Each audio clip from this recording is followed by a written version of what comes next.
support slot in London at the Jazz Cafe. And then it went from there, really. But it happened quite quickly. It happened within about 4 or 5 months. Really? So you kind of know you're on the right path when it's going that quick. Well, yeah. Really, and then I had people trying to help me record because they knew I didn't have much money, but they believed in what I was doing, and then I basically made an album with a guy called Johnny Sterling, who used to be an ex-head of BMG. He had a friend called Bill Lovelady, who was a fantastic producer, and we worked together and recorded it in a barn for next to nothing. And then the album was pre-sold to my fan base, and then the album then was made with that money, and then I sent it off to everywhere, including Johnny Walker at Radio 2, and he picked it up and he played it, and that was the beginning, and that was all within 2 years. All of that happened. So 2 years. So basically 2 years from there to now. Being played on Radio 2. Yeah. Wow, that is amazing, really, isn't it? I mean. It was a lot of work. I was really determined as well. Yeah. And it is to do with luck. It's to do with who you meet. But it's also to do with whether or not you've got any real talent as well. I don't disagree with that. I mean, I've got this big thing. I know they do all these talent shows on TV and all this business, but I've got this big. I've got this thing that I always think true talent will always come to the top. Yeah. These guys, they come. I say guys, it's women sometimes. They come. They're around for a year, bye-bye, they've gone, and, where are they now? Probably working at McDonald's. Well, that's being rude, but no. Whereas true talent will always come to the top of the pile. It will, but I don't know. It does need a help. And it does need help. I've spoken to some of the most established and the biggest names in show business, and they all have had that little bit of luck, that big break, that... Yeah. And it's quite surprising, and they've all happened in very different ways. And yours is probably one of the most unique. I've not heard that one before. But it has all still been, and it's all been independently. You've kept independent all the way through. I mean, yeah, keeping control. I think there's a good thing if the artist can keep control. I've heard so many stories, either on the show or privately, of artists being ripped off. Yeah. Really either musically or monetarily. Money at all. And they don't. And I think also, the word was that a band that was very close to me, friends of mine, and they were signed to a record label, and then they had the album recorded, and just before it was released, the record label decided not to release it because a very big name had left the label, and they lost the money, so they didn't release my friends. And it became nothing. They had no control over it. That's right. Couldn't release it, and the record label wouldn't release it, so it just went nowhere, and it crushed them, and so the band split up, and they've been working together for 10 years, and it was a huge disappointment. So I just thought, I don't think you should ever be in a situation where anyone can stop you from releasing your music. That's really sad. It just, to not be able to. I know. I mean, they're in catch-22. They can't record. They can't release. They can't do nothing. And the record company's got their handcuffs on them. They can't even. They're very lucky to perform live, aren't they? So exactly. It's so ridiculous. I think that's what made me stick to my guns. Really. Yeah, I mean, it's been harder because of it. Yeah. But at the same time, I do feel that I've been on an amazing creative journey, and I've met some incredible. I can tell. I must admit, I've listened to. I've got 3 tracks. We'll play them in a little while. In fact, let's play one now. Let's play the first one I've got, and you can tell us all about it. It's from your album Compass. It's called Cracks. Yeah. And can you tell us all about it just before we play it? Well, we recorded the album up because after the album that hit Radio 2 started to sell.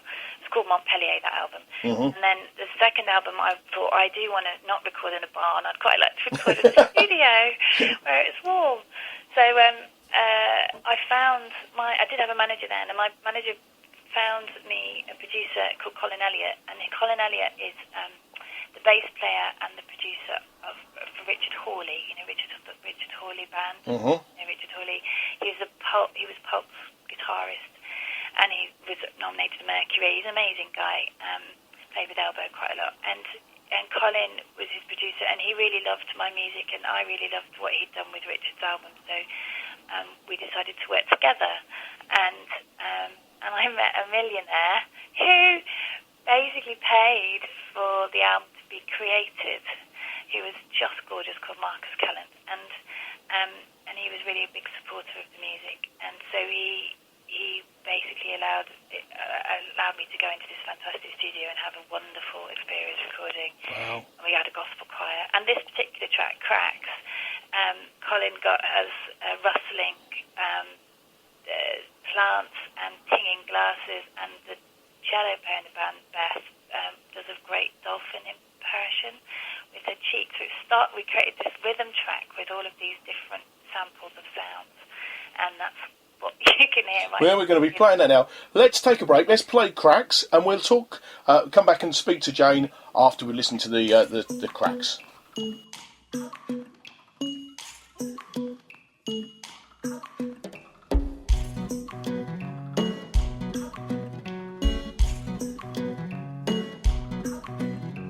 Black and white, what is right, what is right, which way to go, I don't know, but life keeps rolling on.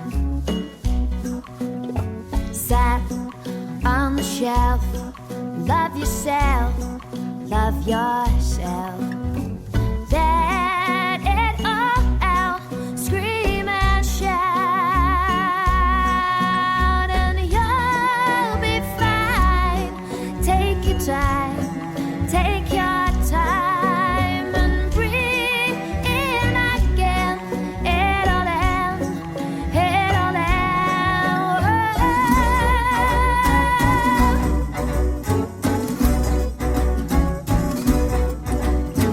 Cracks in the wall, running down through the floor. Cracks, canyon gaps, you can't fix anymore, and you'll be fine. Take your time, take your time, and breathe in again. It'll end, it'll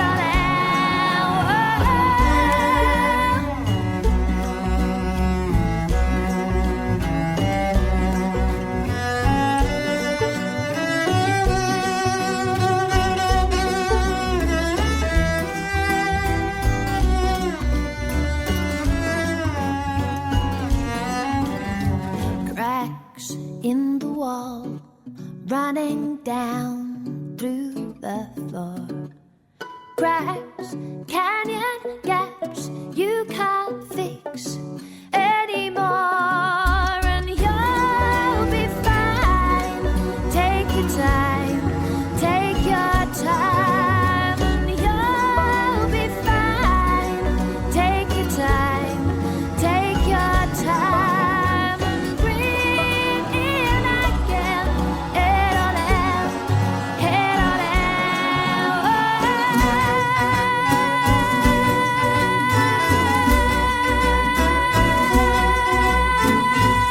Woke up and the toilet was overflowing. Must call the plumber.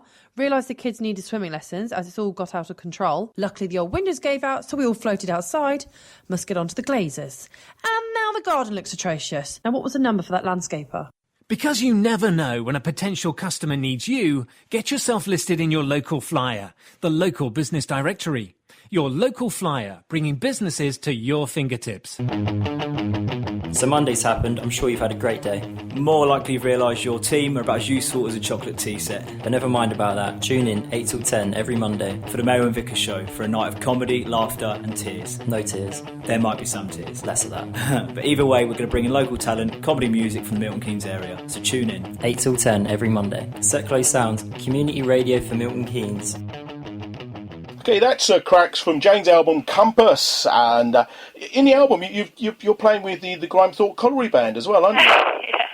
Yeah. I love that sort of thing. We did it because Yellow Arch, which is the studio, Colin's studio, Richard Hawley's studio, in Sheffield. And so, the Grindfield Colliery Band were local, and they wanted some brass in there. And they were on the film Brass Star. I know, with Ewan McGregor. I know them well, actually. I tell you what, anybody gets a chance to see them, they are an amazing outfit. Yeah, they are. They're very talented. They're Very just cool. good. Brass is a really difficult thing to play well, especially when you're, reading, not necessarily always reading not dots, but you're making it up or you're improvising. That's a very tricky thing. Yes, really. Who would you say your musical influences are, Jane? I think I grew up with loads of classical music and also Joan Baez, Johnny Cash, Bob Dylan, all of the, Simon Garfunkel. Paul Simon, I think, is an amazing songwriter. And then as I got older, I think, Joni Mitchell, Tori Amos were big influences on me, particularly because they managed to stay true to their own voice and their songwriting, and hadn't sold out, and but yet managed to hit the commercial level. So and that's very rare, and there are very few female artists that I can really go, I really love your style, and you've managed to really get your music out there. That's incredible. A very few. Kate Rosdy is amazing. She's managed to do an enormous amount as an independent. She's very, very rare breed. Had a massive backing from her family. They all got created their own label. But there are very few female singer-songwriters that you would have all heard of that I can mention, but I know a lot that you won't have heard of. And there's a band called Glow Globes who are just gorgeous, very gypsy-esque. Is there any sort of male singers you sort of look up to? Paul Simon, definitely. Yeah. You mentioned Simon and Garfunkel. Yeah, they're two men, aren't they? Yeah, of course. Yeah. Paul Simon, he's really very clever. Ryan, not Brian, Adams, has written some lovely stuff. I think he's a very clever songwriter. And off the top of my head now. Yeah. Those are the main ones, I think. So what inspires you to write? Is it real life, or is it different things? I'm not being a songwriter, I'm asking a question. All songwriting is no different to any other art form. It's a vehicle to express what you think and what you feel. And because of the commercial aspect of songwriting and music, it's sometimes easy to forget that. And it's just about, creating a hit. And it isn't. People write because they need to put their thoughts and feelings into something that allows them to use their voice, and is through music. And so really, for most songwriters that I know, and for myself, it's just life. You draw on your own experiences, or there might be something in someone else's life that you get inspired by. I write commissions for people as well, so people ask me to write a song for them about something in their lives. So I have to have very deep conversation with them about what it is they want to write about, and get into their world and try and find the language that would really help them express themselves. So I write for them, but most of the time I just write from my own experience. I'm interested in this. You're writing I don't know if you've done it actually yet, a feature-length music score for a animation film called Mr. Claus. Yeah. I assume that's coming out at Christmas. It will do, but not this year. It's not this ready Christmas. Yet, but it's it's a story about a down and out Santa Claus. It's about our relationship to the internet, to the digital age, and to consumerism, and to the legacy of St. Nicholas, which is the patron saint of children and of giving. So we expect to see that Christmas 2016, do we? Yeah, somewhere around there. Somewhere around that time. We're about halfway through writing all the music, so... Okay, well that must be it. That, you were saying you sort of doing commissions. I thought, is that a commission? That must be... I've seen, obviously cartoons, we're all sort of familiar with things like Toy Story, etc. It must be very, very difficult putting the music and the voiceovers to that. I mean, I wouldn't want to try and do that, because I'll bounce a corpse up and I'm terrible. So. Yeah, it is a skill, I think. I bet it is, yeah. What we're doing is writing the actual song, the underscore, and then music for the score. But when it comes to syncing animation and music together, we will have a third party involved in that, because we've not experienced doing that No. It sounds like fun, though. It really does sound like fun. It sounds a great movie. I'll have to keep my eyes open for that. Cause I'm a bit of a child at heart. Anybody who knows me, they know I love the animation, the Disney. I must be the only 40-year-old man who